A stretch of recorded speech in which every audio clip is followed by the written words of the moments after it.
to the party. Good morning. Dude, yeah, this is not your mother's summer trading. oh my goodness. Oh, what a wild morning, man. This is this is such a fantastic day to have a Q&A and talk profile. Oh, yeah. We're gonna have a lot of fun, y'all. So My wife walked in and she goes, "Is that a mistake?" And I go, "No." She goes, "What happened?" And I go, "Just take a guess." She goes, Did he send out another tweet?" And I'm like, "Yep." let the dick measuring contest begin. Yes. Holy cow. Right. Well, my dad's tougher than your dad. Yeah, it's man. Welcome everybody to our live. Well, you can honestly, hold on, it says you can actually honestly say that your dad is tougher than most dads, right? I can say that. Yeah, my dad is. Yes, you can. It's taking him to get. He's tougher than most 20-year-olds. This is a fair assessment. Yeah. Yeah, that's a whole other story. Yes. Hey, welcome everybody to our live Q&A session. I got lots of great questions, but first, just want to talk about risk. You know, when we approach the markets, I don't care what markets you're looking at. You're looking at futures, options, forex, cryptos, securities, equities. There are really only two things that you have any control over in markets. One of those is like how much you're willing to risk. The other one, what prices you set to apply that risk. Outside of that, you don't have a lot to control. So obviously be mindful of that. Another kind of top level thing before we dive in, you know, there's a number of different ways that you can express opportunity in markets and the ways that you approach that. So there are fundamentalists. So that's someone who looks at it from a purely, you know, economic standpoint. You know, I buy this stock because I believe this company is undervalued fundamentally. Although most times you buy stocks, you know, at multiples above the book value. That's a whole other conversation. There's also technicians who look at specific price action and patterns and so forth like that. We are behaviorists. So our buddy Tom and Corvia over at Blue Tree Strategies, this is his quote, and we rip it and we attribute it to Tom all the time.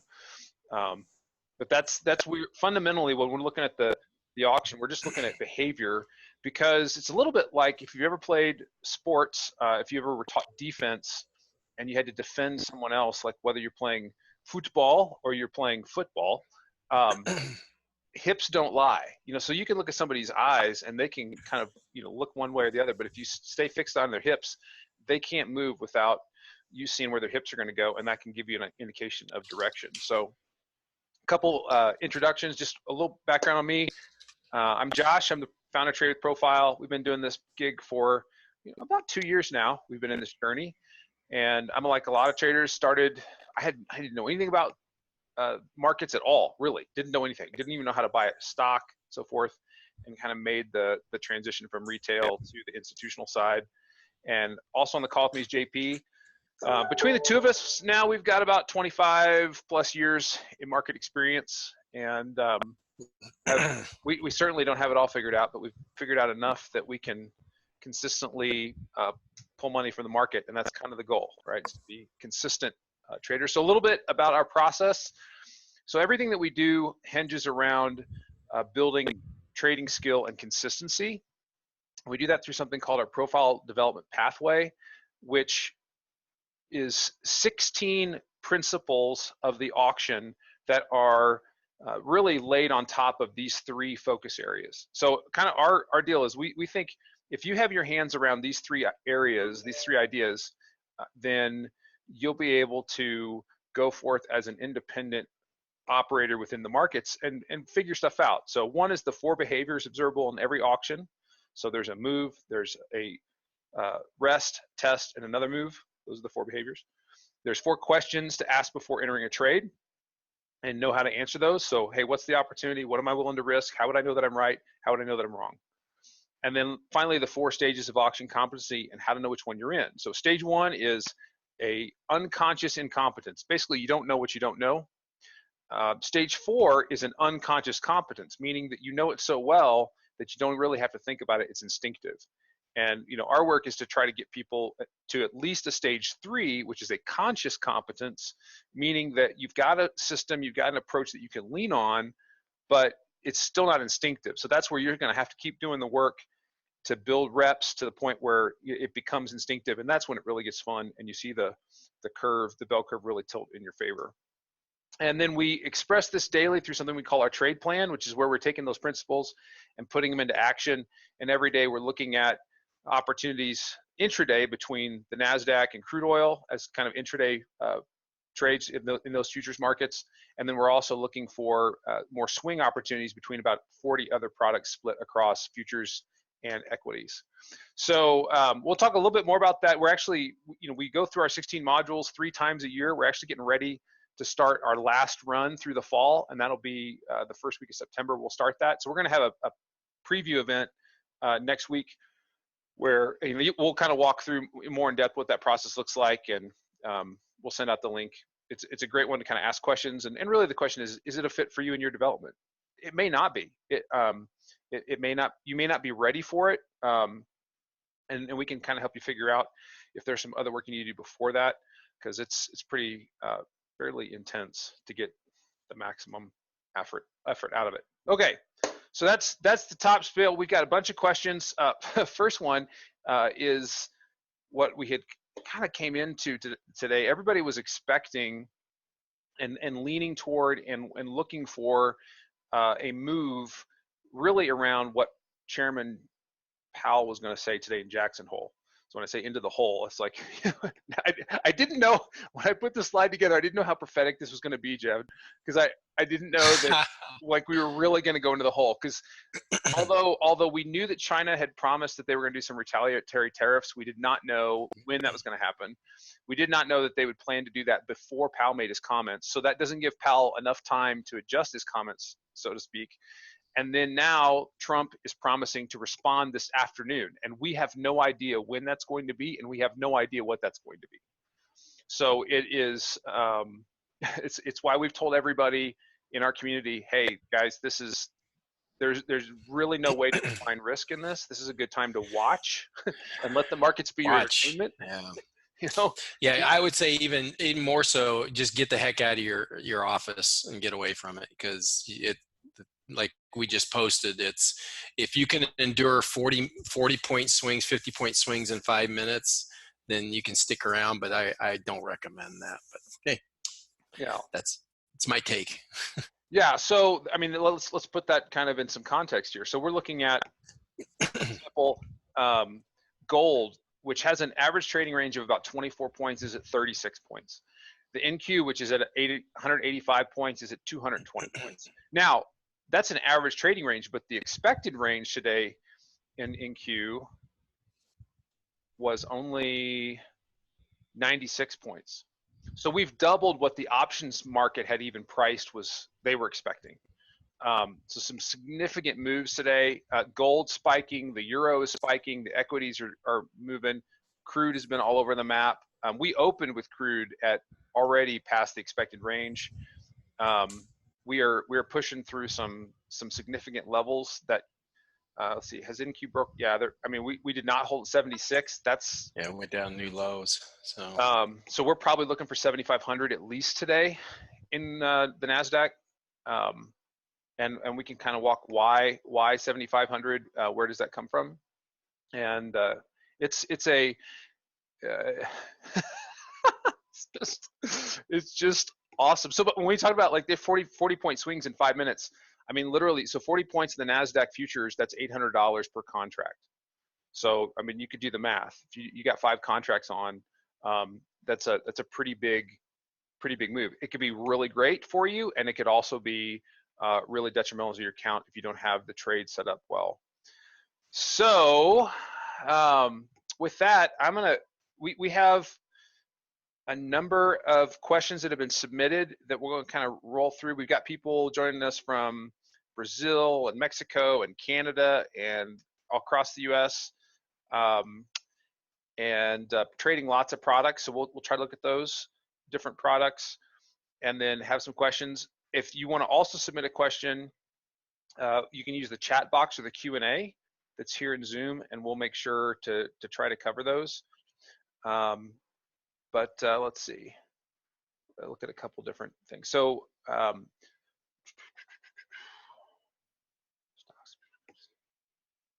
trading, grasp major concepts. All right, let's start here. So one of the questions was just kind of grasping the major concept of profiling and what exactly are we looking at. So what you see here are a number of charts. These are all futures products, and this is a platform called IRT from Linsoft. You'll see a couple platforms. This is one that I kind of use myself personally as kind of an overview, and then when I look to actually place a trade, then I pull up another platform called Window Trader, which looks like this.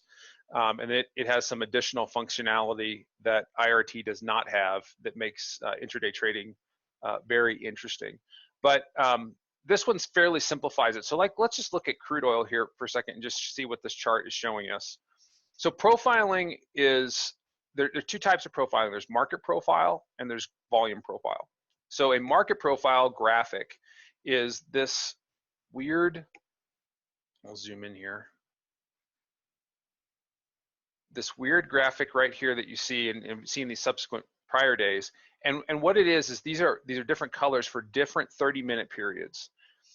And each, if we further zoom in, they'll have different letters. So you can see that there are different letters for each period.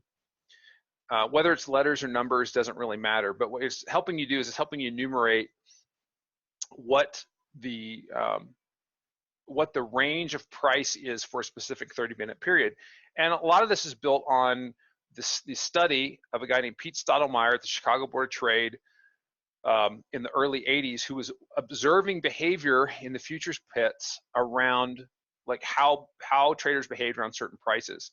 And so, at the time you couldn't pull live market volume data into the charts. And so a lot of these guys were just drawing this stuff on graph paper.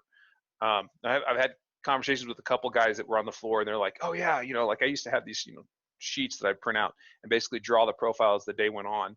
But what ends up happening is, you can see the range for this. This is actually an exploded one here in crude. But if we go back and look at this day here, you can see how this, like with this completed profile, it looks kind of like a bell that's on its side. And what you're essentially seeing is you're seeing an expression of a normalized distribution. So if you're familiar with statistics, around a statistical mean. So this level right here in the middle is what we would call the point of control. That's the most traded price. Now, in market profile, there are two types of point of control. There's a time point of control and there's a volume point of control. So time point of control is the price that we spent the most time at. And then there's a volume point of control, which is where we spent the most volume at. Now, I have all of my platforms set to show the volume point of control even on market profile charts. And I get asked why. And the reason for that is because even when Stottlemyre and others were they were using time as an approximation for data or for volume. So volume is more relevant than time at a price. How much business someone did at a price, how much the participants thought that price was valid, is way more valuable than how much time. Now, you can make an assumption, and I think it's a reasonable one, that if you spend a lot of time at a price, you're also accumulating a lot of volume. And that was a worthwhile assumption for some time, until they could actually pull real-time data, because now we can pull real-time data. We don't need a time POC, we use a volume POC.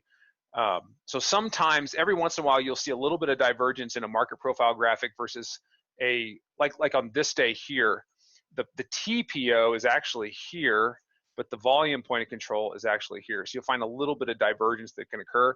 The volume one is what we always lean on. And so then what we're looking for is that's helping us, there are consistent shapes and extensions of the profile, but essentially what will happen is the auction will start, make a directional move, and then it's going to start rotating and developing value, and where value is for the day is where that point of control is. So just at a basic level, like if we look at this crude auction right now, okay, if I want to sell crude, am I selling above value or am I selling below value for today? I would be selling below value, because right now the developing point of control is at 54. We're trading 53.64. So we've got 40 cents below value for the day. And so that is, just as a general rule, that's bad trade location. Now, it would be more advantageous to look at, say, hey, maybe if I wanted to be long, I'm long below value, and as long as the day is going to rotate throughout the rest of the day, it's probably going to rotate back toward value. I have better trade location. So as a general rule, we'll use intraday. We'll say, okay, I will look to buy at or below value, and I will look to sell at or above value as just a really general rule. And the profile lets you know where value is developing during the day. And then when you come in on a given day, your first reference for value is the prior session, and then it will eventually be overcome by where value is for today. So like, if I look higher here, you'll see yesterday's value was 55.24. So that was the best reference for value before we started the session. And then clearly we gapped lower, and we're holding much lower.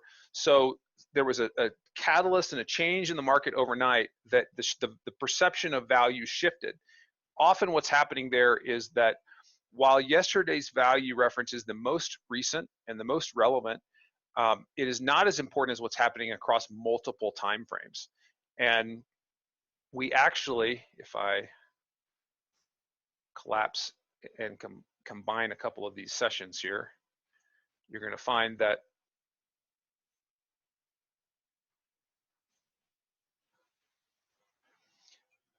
this morning we gapped below and came up to test value that, this was a multi-session value, and are holding below that. So the participants that are driving this market believe that value is held at a much lower price, and so they're moving away from recent value, and this is a form of price discovery. Still, you have to ask yourself as you're building your trade idea, specifically if you're intraday, is okay, yeah, so the market is moving lower, it's attempting lower. One, where is that reference that it's looking to explore? And then two, where's my trade inside of that? So, I mean, unless you are looking and willing to take risk all the way back up to recent value to be short, it makes no sense to be short here. You'd be taking on way too much risk. We always try to use, part of the reason you use profile is to reduce your risk. Again, remember at the top we talked about there's two things you can control: how much you risk and where you put that risk on. So we're definitely exploring lower. And we have a prior value reference here at 52.55. That's actually my next level. Down here, 52.55 and 53 or 52 evens are kind of the next potential places. So next to the TPO graphic, so that's a market profile. Next to that is a volume profile. So that's this histogram, and that just simply is showing you where the volume is throughout the session. And it consists of high volume nodes and lower volume nodes. So this is a low volume node. This is a high volume node. And how we could use those is, say for example, we wanted to fade this, if we thought that they were getting a little too short down here and we wanted to be long because we're below value, a reasonable target for today would be back to 54, back to today's value. And we would expect the auction to slow and pause there. Now we also have a high volume node here at 53.81 that could also be a place that we'd expect the auction to pause.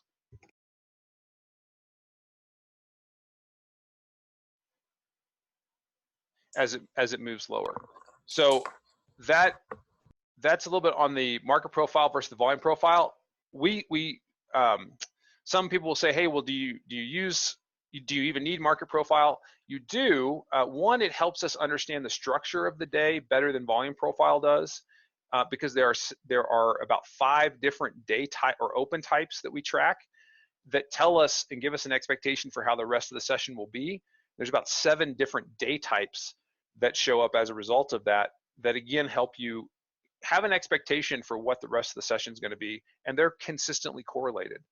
Today we have an open auction outside of range lower in crude oil. That's a directionally convicted open. That would say be cautious if you're trying to be long. And we're now in a neutral potentially neutral extreme day. That's where you extend above the initial balance or the range of the first 2 half-hour periods, and you're trading below that. That's also a very directionally convicted day, and would suggest if things stay, we're going to see lower prices yet in crude. So we use market profile that's kind of set up some behavioral statistics to be able to set some expectations for the day. We use volume profile to figure out where are levels of interest and have some expectation of how the auction might behave when it gets to those levels. Okay, so that's kind of an overview. Now, what's really cool is that these, we look at crude oil and we look at the NASDAQ for intraday opportunities. The profile is product agnostic. So even though it was developed in the futures markets, it is applicable to any product that you want to trade. If you want to trade Forex, if you want to trade cryptos, if you want to trade equities, it works in all of those products. So you'll find the same type of behaviors. And that's really why, is because humans are there. Humans exist or operate consistently. So while I agree with Richard Thaler that humans are irrational, like most economists think that the consumer is rational, the consumer in fact is not rational. However, they're predictably irrational. So they'll do predictably interesting things. So that's kind of some of the overall idea around that. Works on any product. Anything you'd add? It Jake? does, and I actually and I was talking on mute a couple times, so I apologize. I use both. I mean, I look at both. They both are. I mean, volume profile, market profile, very good in both instances. Again, it's basically an outline of the behavior, and that's what we're looking for. Behavior is monstrous, and Josh, I didn't know if you had spoken to this as far as algorithmic. Everybody thinks that the world's going to algorithms, and I just keep reminding people that humans actually program algorithms. It's not to the point where algorithms are making their own decisions based on market data. That's first of all, I'm not sure that's ever going to happen. Two, that's probably well beyond my life scope. So at this point, it's still a behavioral market. Josh and I just saw that slide earlier, Josh. I mean, it's actually 18 years for me. And how many years for you now? 11. I mean, yeah, and then nothing has changed as far as now. Things have changed. The floor has gone from the exchange. Some of the exchanges, the way that they trade from the floor to the screen has changed a little bit. There is more algorithmic activity in there, but one thing has yet to change, and that is it's a behavior, and that right. I just don't see that ever changing. So, yeah, they've actually, believe it or not, they've actually gotten more efficient around the behaviors. So if you think about programming behavior and looking at the profile, so let's for example, one of the things that's telling me that we could see, when we told everybody in our team we were looking at 28.48 as a potential downside target today in the ES. So part of what's driving that is if I zoom up, and this is the S&P E-mini futures. So you'll see. Let me get to my drawing tool again here. So here's that initial balance here. We actually took out the IB high early in the day, and now we've taken out the IB low. Now, the probability that we exceed both sides of that range in any given day is about 30%. Okay, so about a 70% chance that once you've exceeded one side, you only exceed that one side. So, like on this day, here's the initial balance, you take out the high. On this day, here's the initial balance, just the high. Here's the initial balance, just the low. Okay, so it's a very consistent behavior. We have what we call neutral behavior today. Part of that is driven by the catalyst of what's happening in the markets. So again, here's your initial balance, here's IB high, now we're taking an IB low. Well, this line here is 50% extension. So meaning if you take this first range and you cut it in half, and then you double that, okay? And then down here, this line is 2 times. So that's basically we've doubled in extension what we did in the first hour. I will tell you that on the ES, on any given session, there's about a 15 to 17% chance that we see 2 times the initial balance on any given day over 5 years of data.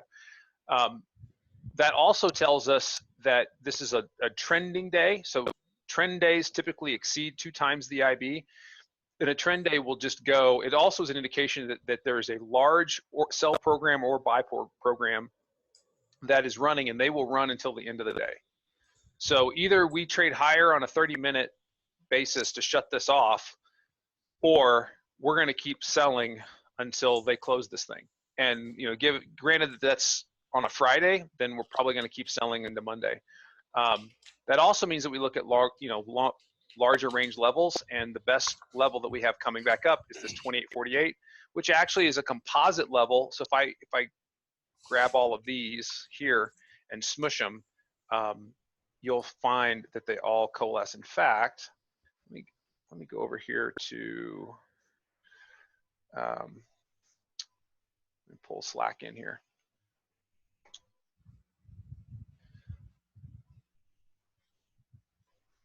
So this is kind of a picture of where we've been. We've been in this, what I call a bracket of trade, from 29.44 down to 28.25, and you can see the build out of this volume profile here at 28.48. So that's a mashup of a number of days. That's why it's very likely that we'll get there, and we should hold at 28.48. If we do not hold at 24.8, I don't know what to tell you. And if we're trading at 28.48 when Trump makes his announcement and he does something, guys, we could see a 300% range day today. It just but how that's helpful when you're making trading decisions is if you try to be long yet today, the probabilities are not with you. So you may look at this and say. You may look at this and say, oh my gosh, well, the S&P's already moved a significant amount. I should buy this thing. And you will buy this thing and you will bleed your account. You will absolutely. Now, you could say, well, we've already moved this thing. How do I be short? And that's also a reasonable thing. So that's why we've told everybody, go to the sidelines. just go to the sidelines. And until something changes or we see some, enough behavior to shut this off, your best spot is is to the side. Let somebody else take all the heat. There are better days to trade. We've actually had a really good week of trade. Yeah, it's been great. I mean, listen, this is typically summertime trading, which if you're not experienced in summertime trading, August is the worst. That means, and everybody's on vacation around the world in the summertime. Travel's higher. They're not at their desks, and I'm talking about the institutions. And especially the last 2 weeks of August, because everybody's doing the last ditch effort for vacation before the kids go back to school. And we're usually grinding it out in small ranges and very slow drifting type of markets. And this is crazy. This is honestly, I was talking to Josh about this just a while ago on one of our phone calls, is that out of the last 18 years, I think there's been 2 summers that have had really, really good trade. This is the 3rd summer that I can remember in 18 years. So very odd that this is happening, but not unexpected, because who we have sitting in the White House right now and the fights that we have going on, and they're all anyway, it's just crazy. We just hit 7,500, by the way. Yeah, we said that this morning. So we're about to hit the. I don't know why this thing keeps getting rid of the 1 day back. So here's something you guys may be asking. Well, why aren't you trading this to the downside? Well, okay. So some of you are in. I reckon some of you guys have been in here a few times with us, and which is always great to see you guys. I know. Scott, Tony, you guys are always in here with us. Appreciate that. And you've heard me say this before, guys. You want trades to work within your trade plan and your bias and stuff like this. We came in this morning, just as an example. We were going to be flat until Uncle Jerome had spoken. Yeah. And we said, there's no way we're taking a trade until he is done. Well, apparently he said 3 words because he was done pretty quick. Yeah. And I'm not sure if that was a result of what China did and their note that came out. But when I opened the screens this morning, I come in a little late because knowing I wasn't going to trade. I woke up, I came in, turned my screens on, next thing you know, we're down. And I'm like, okay, that's not normal. Find out China says something, waiting for Uncle Jerome to trade or to say something. Guess what? Uncle Jerome really didn't say anything. Yeah, he got preempted.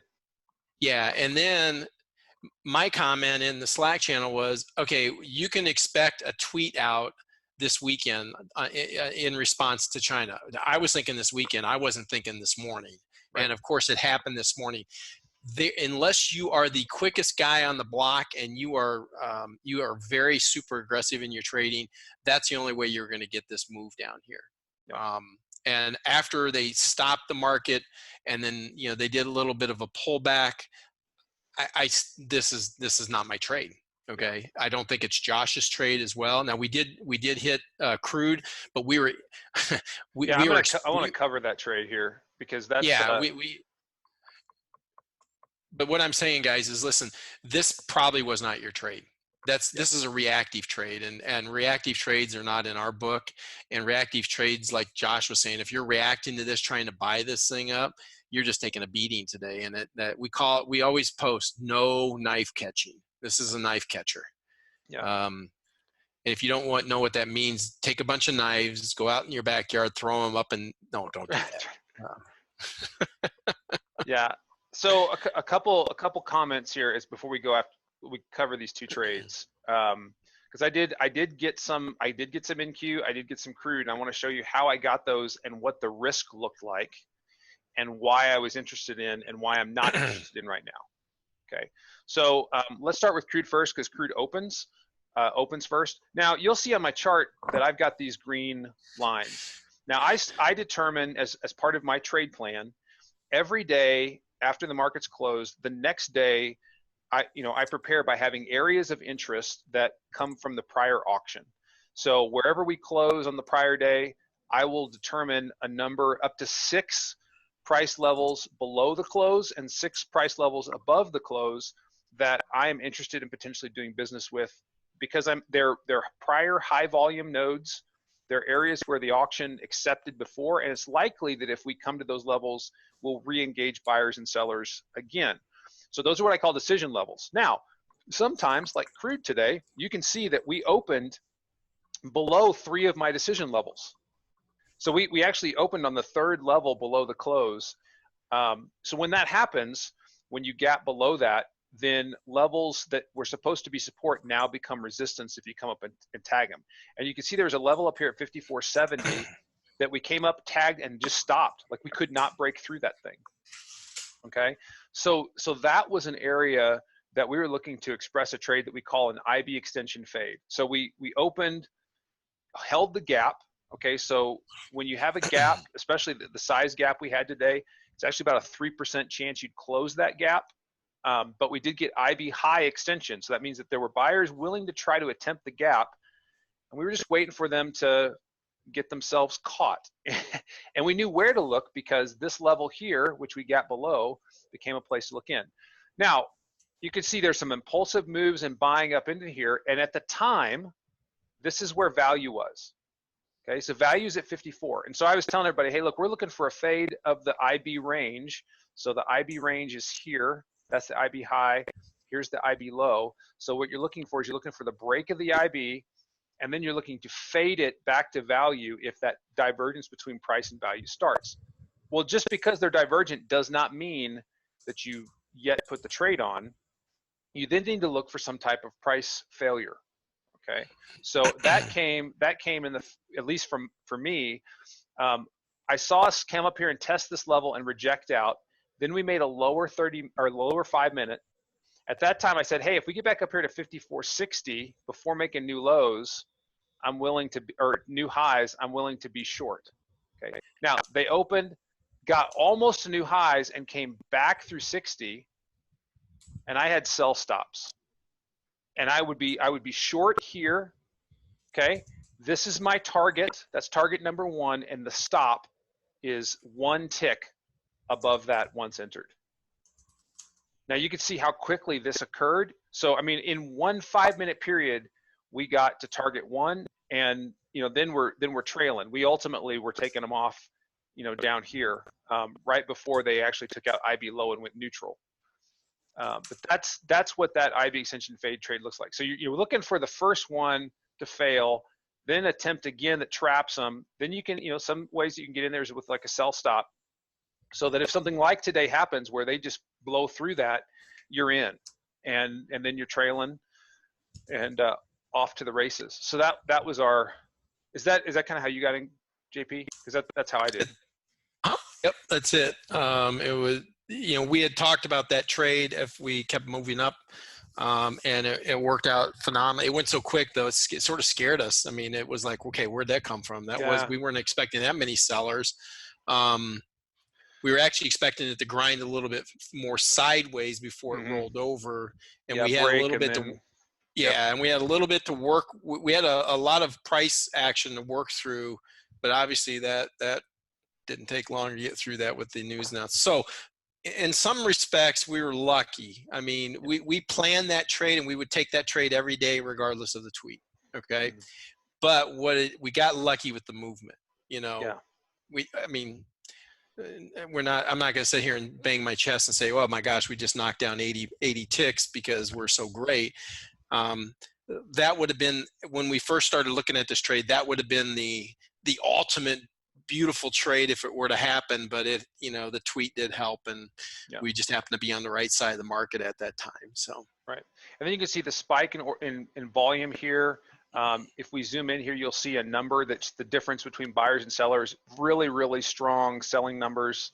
The sellers were just aggressively getting this, this is a little bit of algo stuff, is where the algorithms are triggering sell programs. That's what accelerated it. And when you see a big range bar like this is a 5-minute. That's a clue that there's some type of news catalyst at play, which led to the acceleration. However, while JP's absolutely true, like we got lucky in how fast the trade came good, but we had already defined the trade in a way that the odds were favoring us, and even if something spiked the other way, we had very tight risk relative to the reward that we were going for. So you always try to define. We knew the opportunity, we knew the place we were targeting. Then it's like, hey, do I like the risk profile relative to that? And what's cool about profiling is you can create trades that are 3x the opportunity versus the risk. And when you do that, even if you get stopped out, hey, I can get stopped out twice, be right once, have a 30% win rate, and still break even. So it's very, very good that way. Now let me look at the same trade in the NASDAQ as well. So you'll see just a little bit different dynamic. We had taken out, let me expand the 30-minute here so we can see this. And while you're doing that, Dan has a great question. Yeah. So the IB range is always a first hour trade? It is, yes. Yeah. Always. Some people do try to get tricky with it. We don't recommend that. It's always been the first hour of trade. So yeah, good question. Great question. So here's IB high, here's IB low. In the NQ, yesterday's value references are all up here. And so yesterday there's a conglomeration of prices. There was kind of from 40 to 23. So this is a zone that there are prior buyers and sellers. It's why it was an area to look for sellers to step in on my plan. They took out IB high here, goosed it up into this area, had the first failure, made a lower low, tried to push higher again and could not make new highs. And I was selling here, would stop if we got above this zone, and target at that point was actually just back to the current day's point of control, which is actually still the day's point of control. But then, I got way more than that because of the velocity. But so that's another one where I got lucky in how big the trade was, but still the trade was defined and worked really well. And that's, sometimes you get lucky. What's great about this is the consistency that's derived from having consistent behaviors. And IB extension is something that we can look for every day. There is a 97% probability across 5 years of trading data that you're going to extend that IB. So then you're going, okay, am I going to go with this stuff, or am I going to fade it? In some sense, it's a little bit that simple. Now, obviously, there's some additional nuance around that. And then you can also pick which product. I mean, we pick the NASDAQ and crude oil because they're wide. They're also a little more forgiving. For the ES, I know a lot of people look at the ES, and that's a great product. The NASDAQ on the order entry, without getting really technical, the order entry is a little bit easier for me, at least, to get good fills, where the ES because there's so much liquidity, it can be really, really tight. But if you want something that's slower, you can use those. Obviously, now we have micro products that take the velocity and cut it by a tenth or by 10 times. So far right now, NASDAQ's at 200 points on the RTH. I mean, that would be that'd be $4,000 if you were let's say you bought 77.30, you would be down $4,000 a contract on the minis. Okay, well, the micros would be a tenth of that, so you'd be down $400 per contract. So that's a great training wheels product if you're not ready for the minis. Yeah, so let's talk real quick a couple quick things about what Josh had just spoken about. First of all, let's think about what's happening with the auction.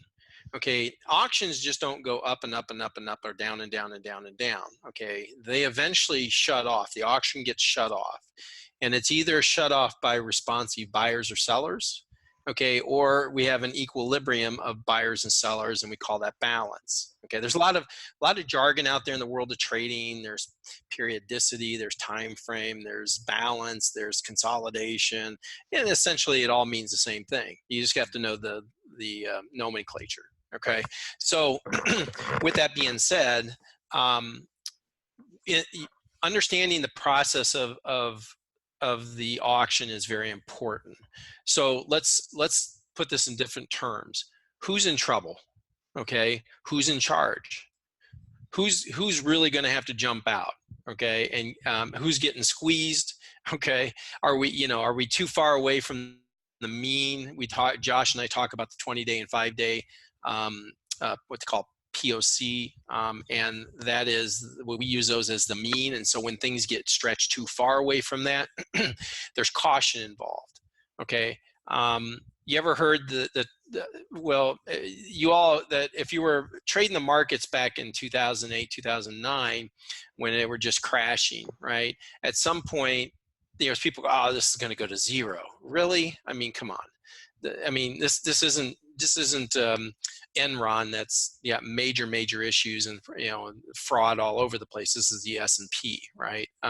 So we know that the auction is going to shut off, and just as panic is ensuing and people are talking about the end is near in the market, and everything's going to zero and everybody's going to be living on the street in soup lines, right? That's about the time you start to see a bottom happen, and it's psychologically.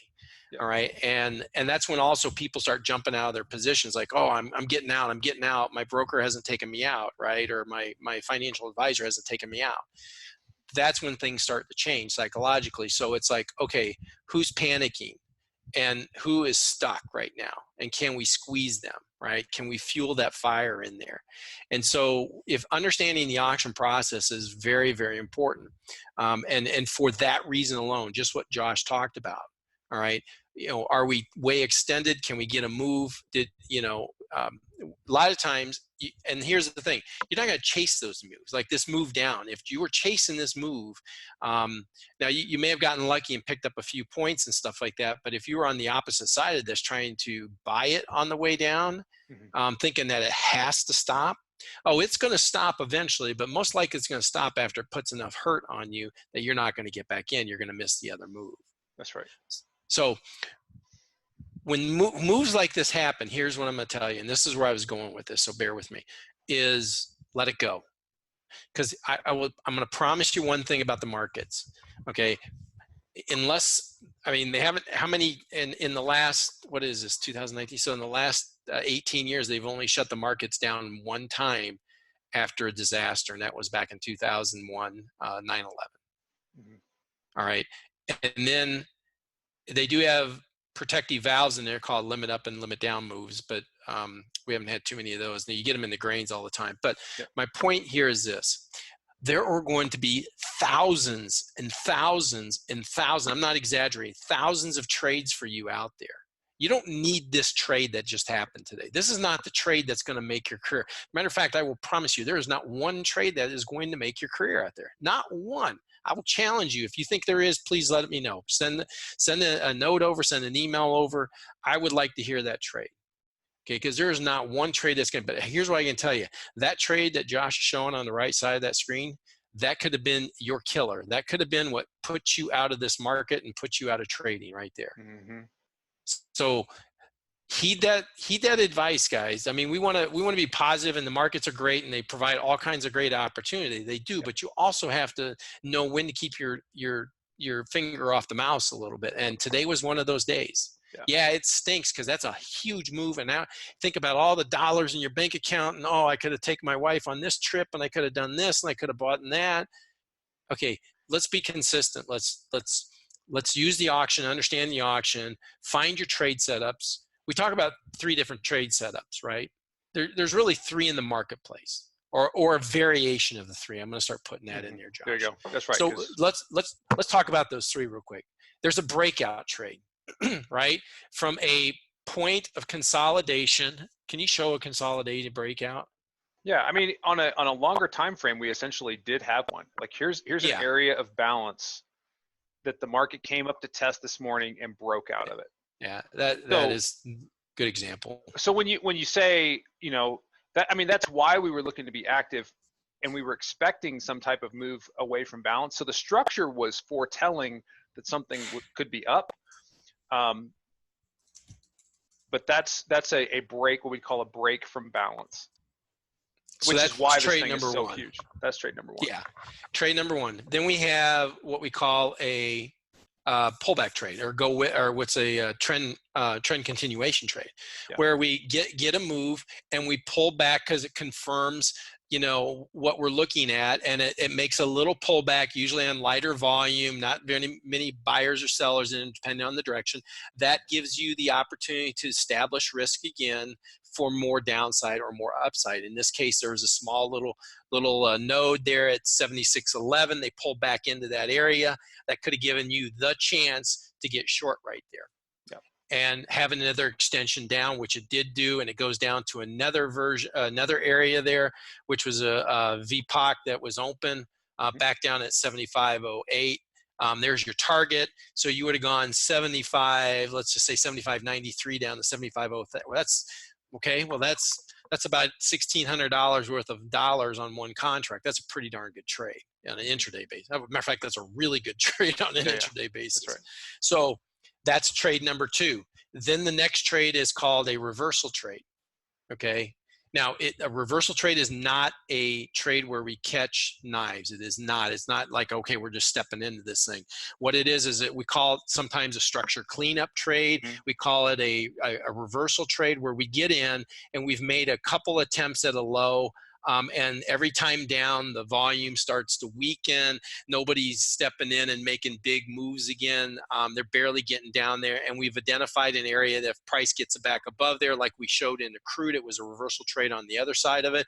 If we get involved in it, if that thing takes out those lows, we want to be involved with it. We can establish our risk, and we know what it could do, and it gives us a nice risk reward. In this case, so for example, we just swung high up there at 75.44, right, Josh? Is that the number? 50, yeah, right here. Yep. Yeah, right there. So now if we don't go out, and if we don't go take that low out down there, and we stop and turn around, this takes out that high, that would be an actual reversal trade. And we have great targets up above. That could be a nice structure cleanup right there. And our risk reward is beautiful. So there's a number of targets here. Like we have, today's value is still here. However, we've got a node here we can migrate value to. And also if we trade back to 80, that would likely pull value Yeah. lower. Mm-hmm. But they could also build out here. And if this remains a trend day, we'll probably establish value around 75.44, which is why we're staying on the sidelines. Because then it's like, sure, this is an awesome opportunity. That's an awesome opportunity. That's, but if I'm talking about just trying to get a little pop like that, that's not a really great opportunity. Yeah, but it's a reversal trade, and that's how we trade them. So do they always win? Nope. Do we establish risk? Yes. Do we understand our risk? Yes. Do we have a variable of our risk? And what I mean by that is if we have risk at 1, do we have a variable of that 2, 3, 4, 5? Yep. Okay. Is it the best reversal trade for me? No, not after news. And will I be trading it personally? Absolutely not. I have in my trade plan, I've had in my trade plan for, I don't know, forever, since Josh has known me. That after 9 o'clock, which is my time because I'm on the West Coast, which is 12 noon in the East Coast on a Friday, I'm done. Yeah, when you're I will not take another trade. When you're past 2 times the IB on a Friday, the probabilities are really, really against you. Okay, so Melissa has a great question here. Does the NASDAQ have typical size rotation you look for? Can you clarify that a little? I think I know what you mean. And here, Melissa, let me just say, and maybe this is what you're looking for. So with gold does not pull back very often. Gold will move and just go sideways for a few days and then move again. And then when they're done, they will sell off hard because everybody will liquidate their positions. When you're talking about a rotation, are you talking about a sizable pullback? Is that what you're talking about? So typically when people talk about that size rotation, they're talking about like harmonics, because there are some harmonics of rotation that occur in products. We don't typically look about that. Now, if you mean, is there a typical size for a day that we're looking for? That we can do. And we use, did I close it? I closed it. Hang on a second, let me reopen this. Yep.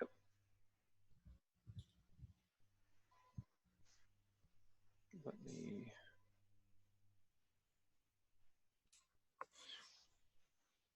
So based on the options pricing in a market, you can generate what's called an expected range. So that gives you a probability of what that market is pricing for the coming day. And it's like today, NASDAQ was expecting there's a 70% chance we'd stay inside of 96 points. Crude oil $1.12, ES 29 points. So that does a couple things. One, it gives you a reasonable expectation for the market. It also tells you when you're seeing something that's outsized and that there's seriously larger players in control and you're not going to beat them. So it's better to stay outside. Now, here's what's cool. So like this obviously is a big move today. This is a 2 standard deviation plus move in the NQ and crude. The probability that we'd have another one Monday is about 3%. Oh, that's funny. Yeah. So if you're talking about like what that is that's harmonic rotations. Typically that is used for intraday scalping. So you're basically trying to predict, what's a expected range within a specific period. If that's of interest to you and you're trying to trade over and over and over again, I would point you in the direction of Murad Askar, Future Trader 71, and their Convergent trading group, because they focus on fractals like that. We have not, and here's why. One, we are not scalpers. So we try to, instead of looking for that type of razor focus, what we would say is, okay, well, if the NASDAQ's projecting 96 points, can I define a good setup that gives me an opportunity to capture 25% of that range? Because we're typically looking to take 1, maybe 2 trades in a product per day, and target about 25% of that range. Well, gosh, if I capture 25 points, which is roughly 25% of a 96-point range on one contract, that's $400, right? So if you're trading 5s, you made $2,000, and it's a very reasonable expectation for that product. And you don't have to recalculate, because whenever you're doing those those harmonic rotations, they do fluctuate, kind of like an average trading range. And then you have to keep recalculating that. And the problem is that it's a lagging indicator. Whereas something like expected range is a leading indicator, because the options markets are two-sided and they're transparent, and so they have a better, in my view, a better expectation to lean on. But again, if that's interesting to you and that's something that you want to express, ES is a great product to look at that on. The 30-year Treasury bonds are effective that way, and so yeah, that's kind of a, yeah, absolutely, yeah, great question. Yeah, very good question. Okay, gang, I had one more question that somebody had sent about how to better manage stop losses and pick those. So, as we're using those 4 questions to define a trade, we identify the opportunity first. So we identify a objective price target that has reasonable expectation of being reached that day. And there's behavioral statistics that go into that. There's what type of day type are we looking at? There's how wide is the initial balance? There's a number of factors that contribute to that. Where we are contextually relative to price across multiple time frame or value across multiple time frames. But at a very basic level, we say here's a level that's reasonable to attain. Now let me get that price tighter. So that's where we would look at, like today in the NASDAQ. We use, some people use a 2-minute. I often use a 5-minute time frame to look for some form of impulsive behavior that I could lean against. And for example, now I'm not taking this trade, but let's just say for example here. So let's say that we were looking for this high volume area as a target long in NASDAQ. Okay, so like JP said, we've made a low, we've had a pullback. We don't know if this is if just a profit-taking pullback or if this is actually bottoming procedure. So what would be more bottoming procedures if we saw some 5-minute spike, like let's say that this 5 minutes is already done and the next one comes in, pushes below and engulfs this prior 5 minutes. And it does so with really strong buying volume and really strong delta. So think of impulsive activity as a car going down the interstate. The higher speed it's going, the higher weight it has, the more likely it is to continue, at least for short-term duration. That could be something that triggers you into the trade. And so we would enter potentially, like if we saw the engulfing close, we got to see it close, and then maybe the next 5 minute keeps going in that direction. That could be an entry, and then the stop would be 1 tick below the low of that engulfing 5 minute. Because if I got in on the principle that there's other buyers here, if these buyers get nervous, I want out too. And where are they going to get nervous is if we trade below that. So that's how we could have a really tight stop for a target that's already predefined. And there's a number of different price action triggers, but like that. But there was potentially one here, like where they moved higher and held for 5 minutes. If they had on another 5 minute period, brought more sellers in. Sometimes that happens where like this is short covering. That short covering that actually turns into real buying is if they hold this and then keep pushing. Then your initial stop would be 1 tick below where they started the buying initially, and then you would trail it as they move higher. And one thing to understand, and Josh does a great job outlining that, is that the one thing in trading you can control is your risk. That's right. And if you're good at that, and let's face it, it's all about the risk. It's all about reducing it and pushing. You've heard the old saying, I guess, is that, oh, you got to cut your losers short and let your winners ride. I mean, it really is true. Yeah. I mean, and if you are making 50, 100, 100, 150, 150, 50, 100, and all of a sudden you let one get away from you and you lose $1,200, $1,300, well, you just hurt yourself. That's right. I mean, that's backwards. You can't be doing that because you'll continually, blow all the profits that you have. So you got to turn those $100 winners into $200, $300 winners, and you got to turn that $1,300 loser into $40 loser, $50 loser. Okay. And I'm saying that in context to, risk reward relationship, or ratio. But bottom line here is you have to win more than you lose. And then therefore the percentage everybody's, asks us, all right, what's your percentage of wins? Well, listen, I promise you, I give a lot of you guys 90% wins and you still lose money. Mm-hmm. And it's because you have to learn how to manage the losses more so than the winners. Okay. And not only that, that's psychological. Okay. Because a lot of people, they get a winner going and they take that profit right that second.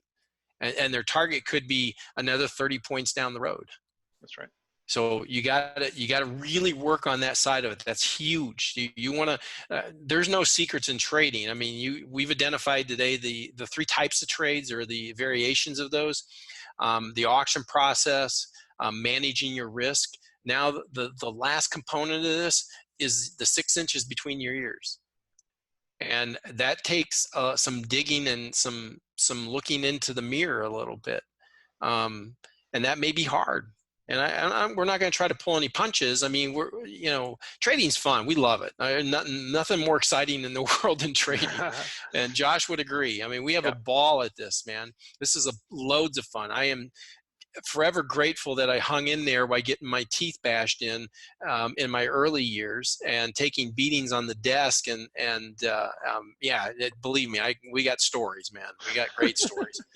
But the bottom line here is that you really need to work on those ears, understand what keeps you from doing certain things and what makes you do certain things, like take trades when you shouldn't, like not hold on to winners when there's nothing saying that you should cover that position, right? And if you don't have that, that's something you need to maybe place into your trade plan and your trade altogether and stuff. So great stuff, really, guys. I mean, trading's easy but difficult. I know that sounds stupid. I hate that. I've always hated that when somebody said that to me. Oh, it's easy but it's difficult. What? Okay, it's easy because anybody can open an account and start pressing a button on a dome and start making trades. The difficult portion of it is, hey, can I set up a trade plan? Can I be disciplined to that trade plan and be patient enough to wait for my trades to set up? And then once I get in those trades, can I manage myself to manage that trade correctly? I can get the most out of that trade possible. Because remember, guys, it's not about making money. It's about executing good trades. The money comes as a byproduct from that. That's right. So good stuff, man. That's right. Thanks, man. We are going to wrap up this morning. I think we covered everybody's questions. If you have any additional questions, feel free to reach out to us, and we'll help you as we can. A couple next steps. So next week is kind of a down week for us as we're getting ready to prepare for our development through the fall. I encourage you to spend a week with us. We'll give everybody an opportunity to spend a week with us for free, and let's work on your plan together. What your planning process looks like. You'll see one of our 16 modules, and that will be helpful. This fall, we're going to actually look at a trade setup that's related to the principle of the auction that we're looking at that week, every week. So, through the fall, we'll have 16 different setups, which are, as JP said, they're all variations of, a go with, a fade, or, a continuation type trade. If you're not connected with us on Twitter, please do that. That's another place to grab us, or also on Facebook. And then, if you have any questions, you can send us an email at team@tradewithprofile.com, or give us a call or text at that number.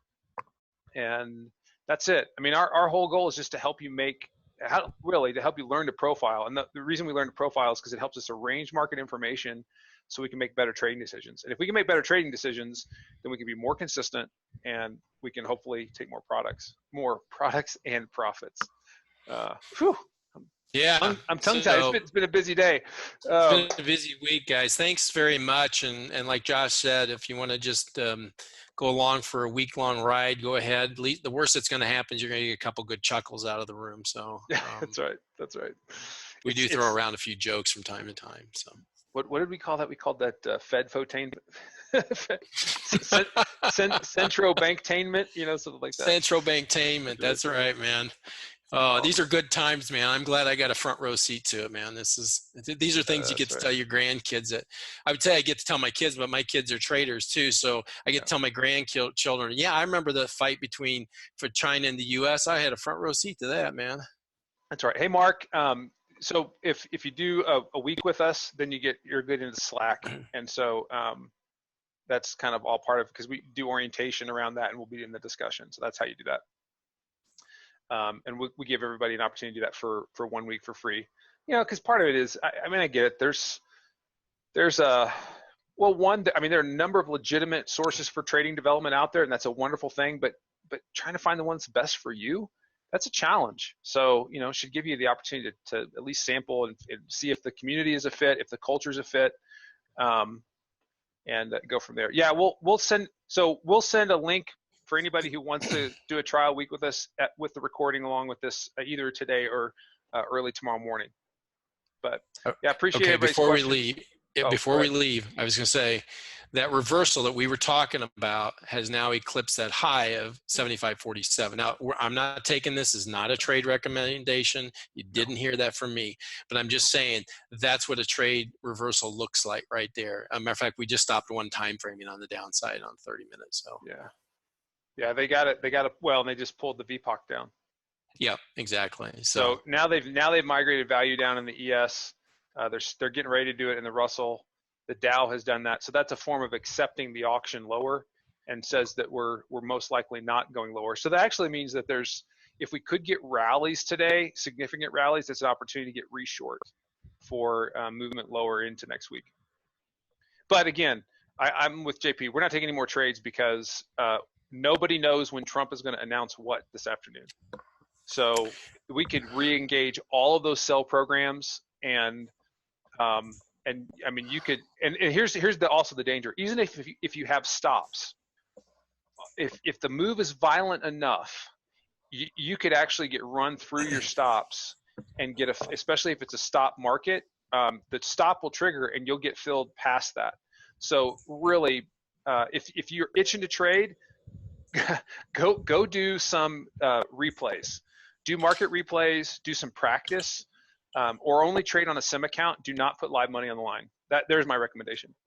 No live money the rest of the day. Yeah, and my domes are shut down. It's Friday. I want to get out of here. I don't want to go to this weekend thinking about how that stupid move I just did on Friday is. So yeah, don't do it. Just get out of there. Take all this information we provided you. Find some good reading, visit the site, take a look around, go have some fun with your family. If you have one, go get outside if it's nice outside, and get refreshed. Come back next week. Well, man, the market's going to open on Monday again, so you got plenty of time. So yeah, Mark, we'll add some best advice I get. So instead of your boss, he's going to say, instead of your boss saying, get to work harder, I'm telling you, take more time off and get the heck out of the screen. So that's right. All right, everybody. Thanks again for your time and your questions. And we do typically do these at least every week at some point. So be on the lookout. We're not going to do a Q&A next week. We'll do a pathway preview event in the afternoon next week, but we'll be back to doing Q&As after Labor Day. With that, we're out of here. All right, guys, take care. Have a good weekend.